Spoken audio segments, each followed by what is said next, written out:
Saudara pendengar, bersama dengan saya Oti Priambodo dalam program Jalan 66. Sebuah program di mana kita mempelajari Alkitab pasal demi pasal dan memahami isinya.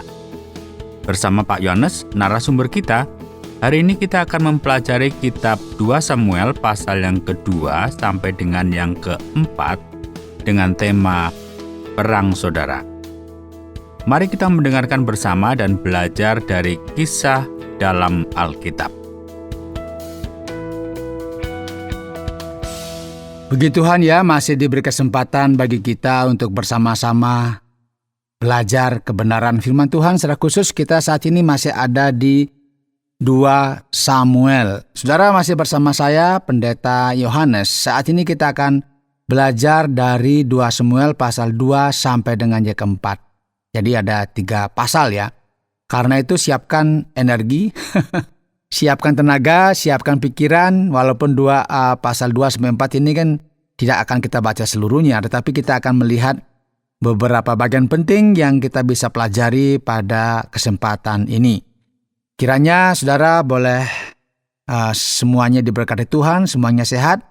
Jika saudara saat ini ada di rumah atau sedang bersantai karena tidak bekerja begitu, mungkin sedang libur, silakan ya, mungkin bisa buat kopi ya, bisa buat sesuatu yang membuat saudara senang begitu ya. Yang suka camilan silakan, tapi jangan terlalu banyak ya. Dan bagi saudara yang sedang ada di perjalanan, mungkin sedang mengendarai kendaraan, silakan fokus saja, jangan tolak kiri kanan ya. Lurus ke depan, ya dengarkan saja, pasang telinga saudara karena firman Tuhan pasti sampai kepada saudara. Dan saudara, kita akan bersama-sama melihat sekarang 2 Samuel pasal 2 sampai dengan yang keempat. Saudara, ini pertanyaan yang perlu kita pertanyakan ya.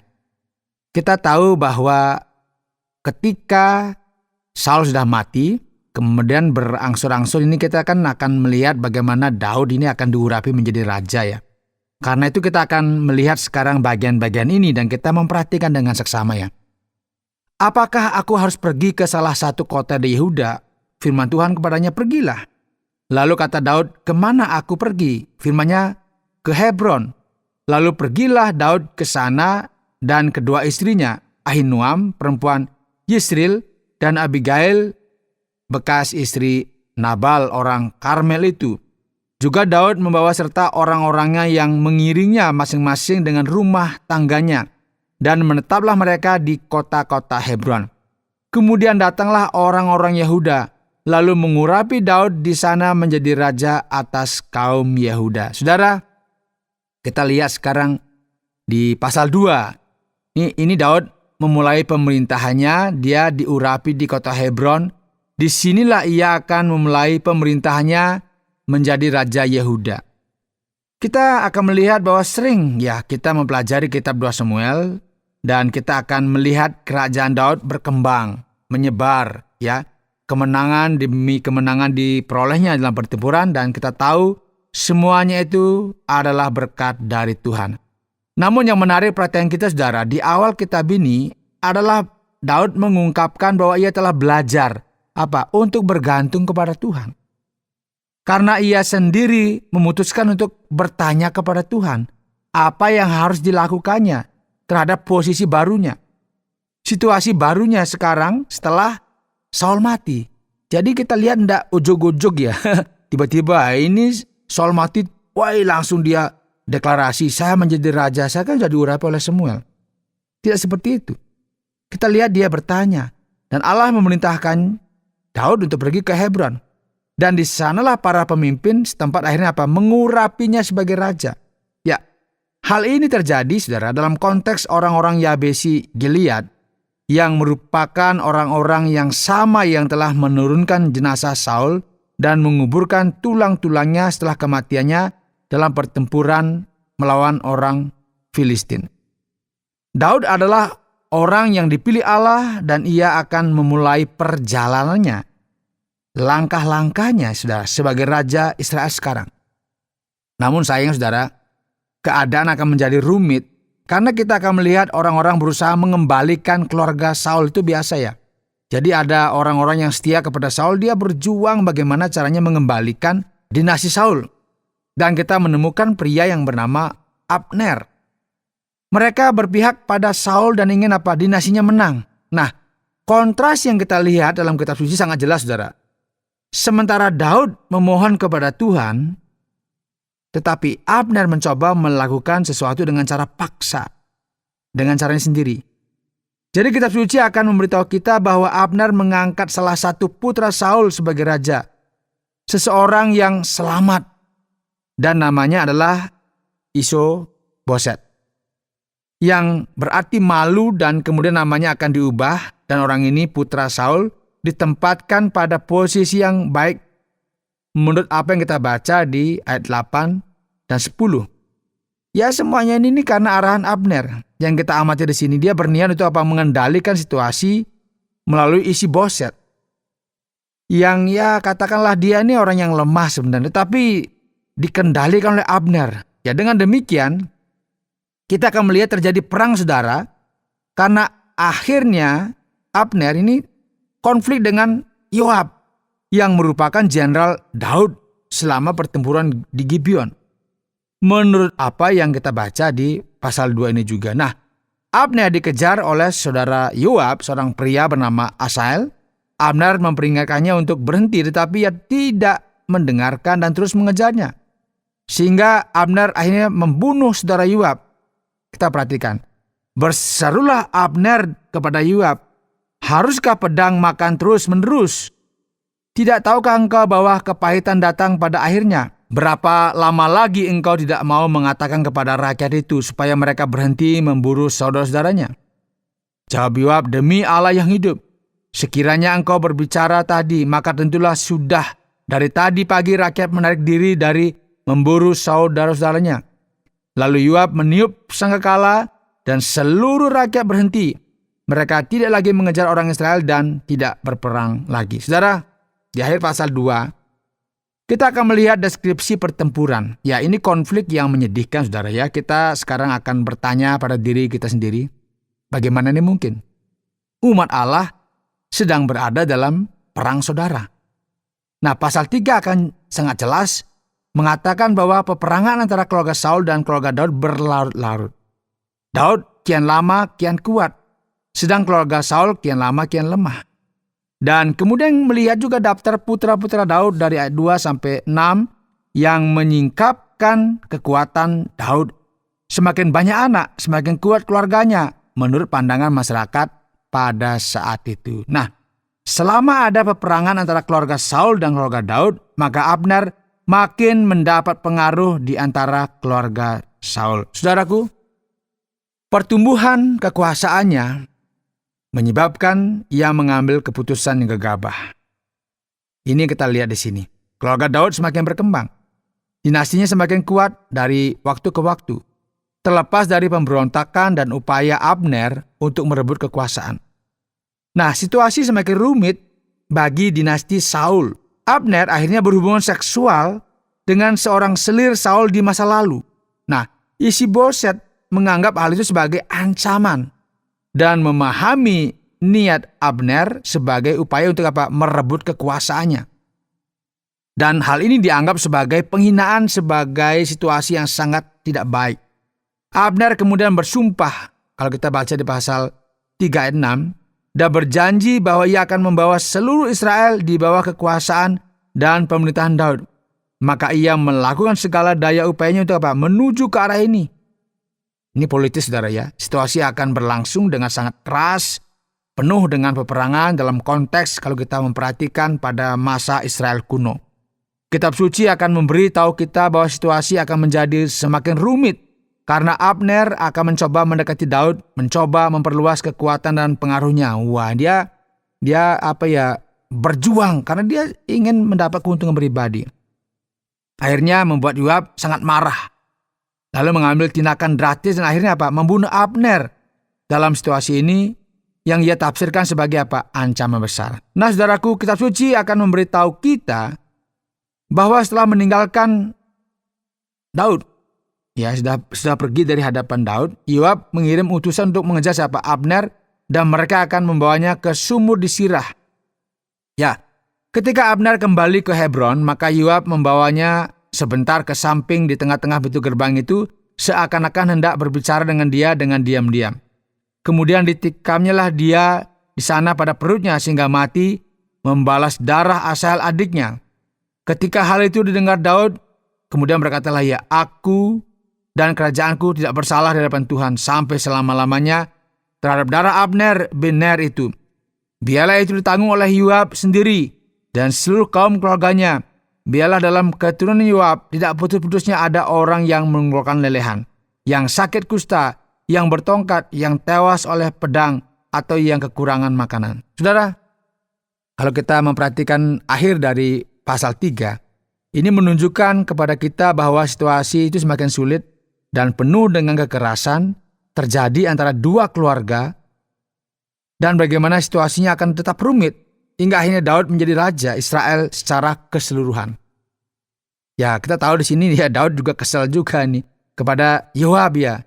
Karena Yoab dianggap kalau dia jalan-jalan sendiri dia tidak berpikir tentang kedamaian dan dia hanya berpikir tentang membalas dendam kematian saudaranya yang telah dibunuh oleh Abner, dan akhirnya dia juga membunuh siapa? Abner. Nah, kitab suci akan berlanjut saudara, kita sampai sekarang pasal 4. Ya, masih pasal 4 ya. Di mana kita akan membaca tentang apa pembunuhan Isi-Boset. Ini anak dari Saul. Nah, kitab suci akan beritahu kita bahwa Abner telah mati. Dan Isi-Boset segera mengetahui dan dia takut. Ia kehilangan keberanian dan tidak tahu apa yang akan terjadi. Dengan ini kita akan melihat nama dua orang yang merupakan pemimpin gerombolan perampok yang berasal dari keluarga Saul. Salah satunya bernama Baanah dan yang lainnya Rekab. Kita akan baca kitab suci ya. Anak-anak Rimon, orang Beerot itu, yakni Rekab dan Baanah, pergi lalu sampai pada waktu hari panas terik di rumah Isi-Boset ketika ia sedang berbaring siang hari. Kebetulan penjaga pintu rumah itu mengantuk dan tertidur ketika sedang membersihkan gandum. Demikianlah Rekab dan Baanah menyusup ke dalam. Mereka masuk ke dalam rumah itu ketika Isi-Boset sedang berbaring di atas tempat tidurnya di dalam kamar tidurnya, membunuh dia lalu memenggal kepalanya. Ini sungguh mengerikan, menakutkan. Isi-Boset yang menurut Abner adalah calon raja, kini dibunuh oleh tentaranya sendiri. Dengan ini kita melihat sikap Daud. Bagaimana sikapnya? Coba kita perhatikan. Tetapi Daud menjawab Rekab dan Baanah, saudaranya, anak-anak Rimon, orang Beerot itu, katanya kepada mereka, demi Tuhan yang hidup, yang telah membebaskan nyawaku dari segala kesesakan. Ketika ada orang yang membawa kabar kepadaku demikian, Saul sudah mati, dan memandang dirinya sebagai orang yang menyampaikan kabar baik, maka aku menangkap dan membunuh dia di Siklag. Dan dengan demikian aku memberikan kepadanya upah kabarnya. Terlebih lagi sekarang setelah orang fasik membunuh seorang yang benar di rumahnya, di atas tempat tidurnya, tidakkah aku menuntut darahnya daripada kamu dan melenyapkan kamu dari muka bumi? Sesudah itu Daud memberi perintah kepada anak buahnya untuk membunuh mereka. Tangan dan kaki mereka dipotong, kemudian mayat mereka digantung di tepi telaga di Hebron. Tetapi kepala Isi-Boset diambil dan dikuburkan di dalam kubur Abner di Hebron. Saudara, maka disinilah kita mengakhiri pelajaran kita, saudara. Di akhir pasal 4, dengan menyingkapkan masalah besar yang merupakan fakta bagi umat Israel. Meskipun mereka ini telah menerima firman Tuhan, mereka masih dikuasai oleh kecenderungan berdosa. Kita lihat banyak pertempuran yang terjadi. Warisan agama Saul tetap hidup di antara kerabatnya yang tersisa, yang mencoba merebut kerajaan dengan paksa. Mereka memprovokasi pasukan Daud, dan Daud berusaha bereaksi sedamai mungkin. Tetapi ia tidak mampu menghindari yang namanya perang saudara. Ya, kita akan melihat bagaimana ini mungkin terjadi, bagaimana orang-orang yang mengenal Tuhan masih bisa melakukan hal-hal yang bodoh. Jika bukan karena kasih karunia dan belas kasihan Tuhan, tak seorang pun akan selamat. Saudara, sayangnya ini memang sebuah fakta. Bagaimana mungkin umat Tuhan bisa terlibat dalam perang saudara? Ya, ini sesuatu yang memang tidak pernah kita pikirkan. Memang itu memang pasti terjadi. Anda sedang mendengarkan Jalan 66, program pelajaran Alkitab, dan saat ini kita sampai pada 2 Samuel pasal yang kedua sampai dengan yang keempat dengan tema Perang Saudara. Kita masuk pada sesi tanya jawab. Daud mulai mengambil tempatnya sebagai seorang raja, dan sekali lagi ia diurapi di sini pada bagian ayat yang keempat pasal yang kedua, kitab Samuel. Pertanyaannya, Pak Yohanes, mengapa begitu banyak pengurapan di sini? Apakah karena pengurapan inilah ia menjadi raja yang agung? Pak Oti, jika kita melihat dari kitab Samuel ini yang kita bahas tadi, kita melihat bahwa Daud diurapi 3 kali. Dan itu bukan karena pengurapan pertama tidak bernilai atau nggak penting, bukan seperti itu. Ya, kita tahu pengurapan pertama terjadi di pertama Samuel pasal 16 ketika Saul ditolak, kemudian Tuhan mengambil kerajaannya. Jadi kita melihat Daud diurapi untuk menunjukkan bahwa dialah raja berikutnya yang dipilih oleh Tuhan. Nah, ketika sampai di 2 Samuel pasal 2, kita melihat bahwa Daud diurapi sebagai raja Yehuda. Inilah alasan pengurapan kedua ini. Pengurapan merupakan pengakuan publik atas otoritasnya. Ya, mustahil seseorang naik tahta tanpa upacara ini dilakukan di hadapan semua orang. Jadi karena ia dipilih menjadi Raja Yehuda, hal ini harus dilakukan. Setelah ini di pasal 5, nanti pasal 5, kita akan melihat Daud diakui sebagai raja seluruh tanah Israel. Jadi ini membutuhkan namanya pengakuan bahwa dialah raja yang memang diakui, kemudian diikuti oleh seluruh bangsa Israel. Pak Yohanes, hingga masuk di pasal yang kedua di 2 Samuel, yang terjadi adalah Daud sebagai Raja Yehuda. Artinya, ada kerajaan Israel. Pertanyaannya, apakah perbedaan antara Yehuda dan Israel ini sudah ada? Atau kerajaan utara dan selatan? Begini Pak Oti sebagian besar ahli itu mengakui bahwa setidaknya kitab kedua Samuel atau setidaknya kedua kitab tersebut sebagai satu kitab yang lebih besar. Ditulis kemudian setelah kerajaan terbagi. Namun hal ini tidak hanya mengungkapkan sesuatu tentang penulisannya tetapi juga bahwa segala sesuatu tidak tepat pada tempatnya di sini. Ingatlah bahwa pada zaman hakim-hakim, hal ini sangat jelas dan Daud berasal dari Yehuda. Dia berasal dari selatan dan mendapat ruang serta kekuasaan di bagian ini. Namun sebagian besar wilayah utara yang nantinya akan disebut Israel adalah mereka yang mendukung pemberontakan yang dipimpin oleh Abner. Jadi ada perpecahan yang sudah ada dan akan menjadi dasar pembagian kerajaan di kemudian hari. Nah, Pak Yohanes, di sini kita melihat perang saudara dan Raja Daud tampaknya terlalu romantis boleh dikatakan.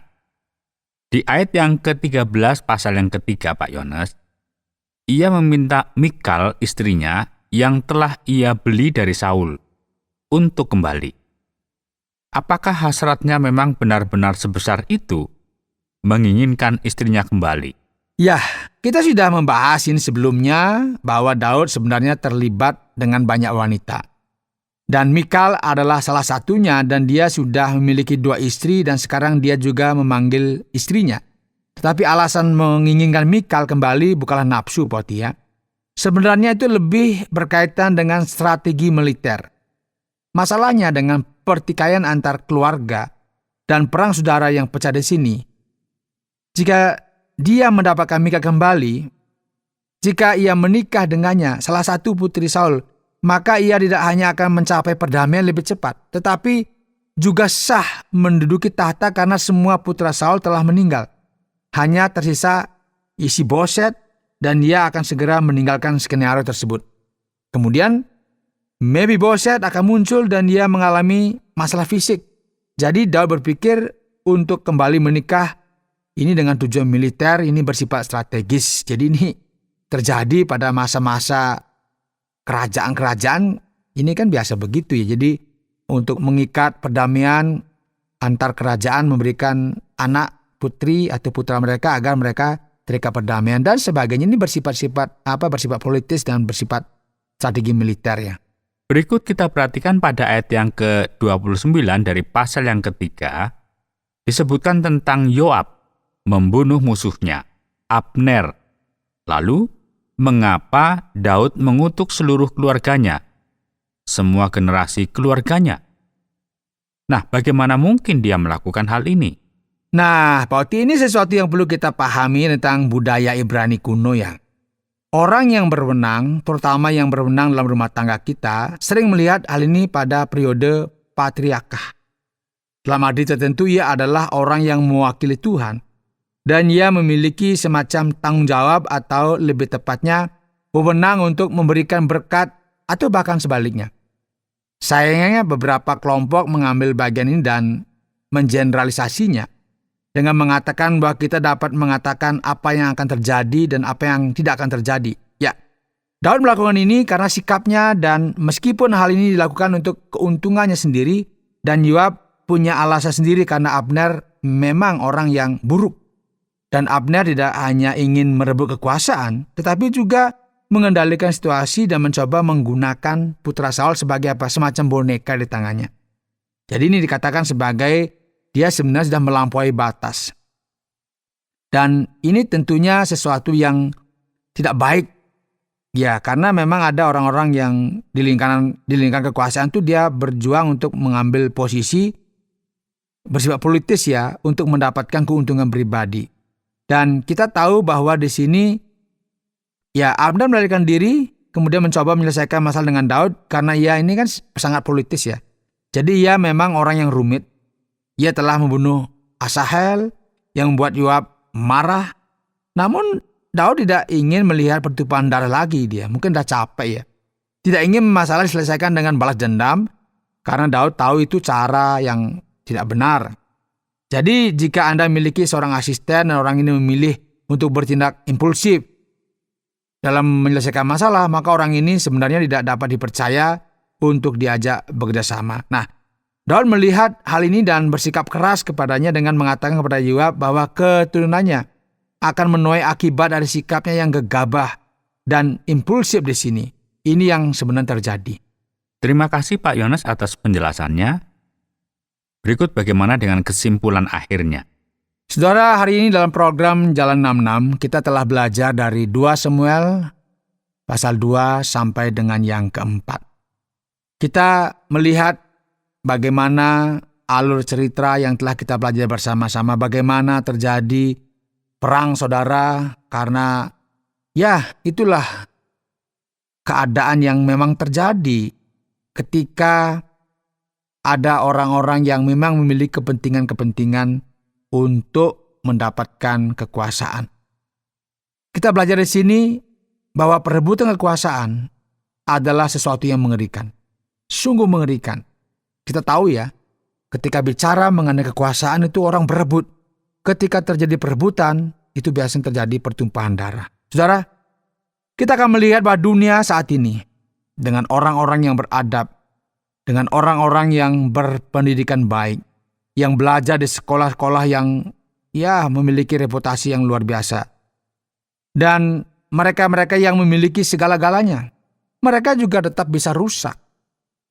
Bisa berakhir merugikan diri sendiri dan juga merugikan orang lain. Ketika mereka memilih jalan yang salah. Kita melihat bangsa-bangsa di dunia saling menghancurkan. Dan ketika kita melihatnya, kita akan menyadari bahwa semua itu demi apa? Kekuasaan. Ya, inilah mengapa sikap Daud patut dipuji. Ia berusaha melakukan segala sesuatu dengan cara yang paling damai. Sementara di saat yang sama kita melihat sikap Abner dan juga sikap Yoab. Keduanya dikritik dan ditolak oleh Tuhan di sini. Mengapa? Daud selalu mengutamakan bagaimana damai, tidak saling balas. Tetapi bagaimana Abner dan Yoab saling balas. Abner dia gila kekuasaan. Dia memperalat anak raja. Yoab dia panglima. Tetapi dia juga balas dendam. Dan mereka ini juga sebenarnya pada akhirnya ditolak oleh Tuhan. Mengapa? Karena cara-cara yang digunakan sebenarnya bukanlah cara-cara yang dikehendak oleh Tuhan. Karena itu saudara yang dikasihi oleh Tuhan, mari kita belajar untuk mengendalikan diri kita. Jangan pernah biarkan diri kita dikuasai oleh perasaan yang sangat berbahaya ini. Yaitu apa? Merebut kekuasaan. Kita ingin berkuasa. Kita ingin mendapatkan kedudukan, jabatan, dan sebagainya. Tapi dengan cara-cara yang tidak dikehendaki oleh Tuhan. Kita merasa bahwa semuanya sah-sah saja. Tetapi kita belajar dari Daud, dia mengikuti semua alur dengan baik.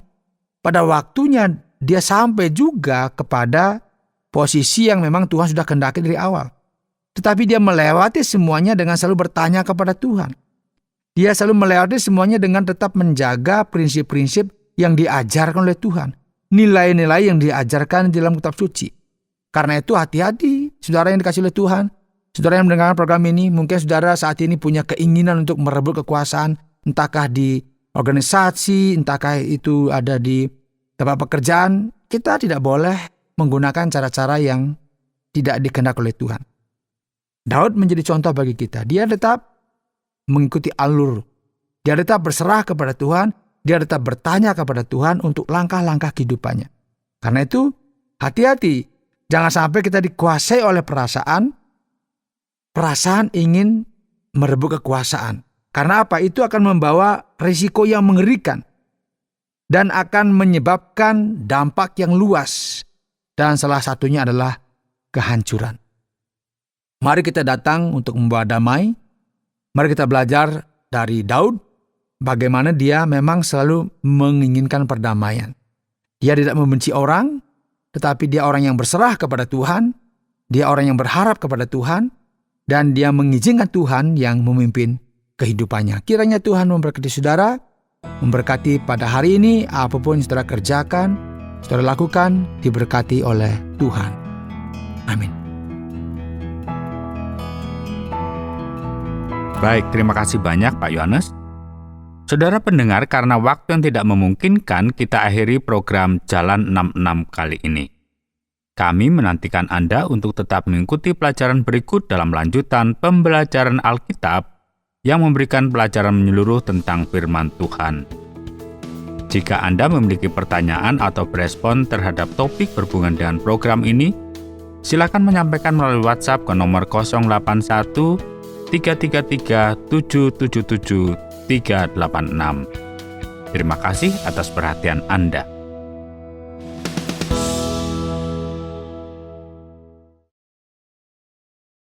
Terima kasih Anda sudah mengikuti program kami. Jika Anda diberkati, jangan lupa like, komen, dan share supaya Anda tidak ketinggalan setiap program terbaru kami. Jangan lupa juga untuk subscribe channelnya dan nyalakan loncengnya. Jika Anda ingin mendukung pelayanan kami, bisa melalui rekening kami berikut ini atau menghubungi kami di sini.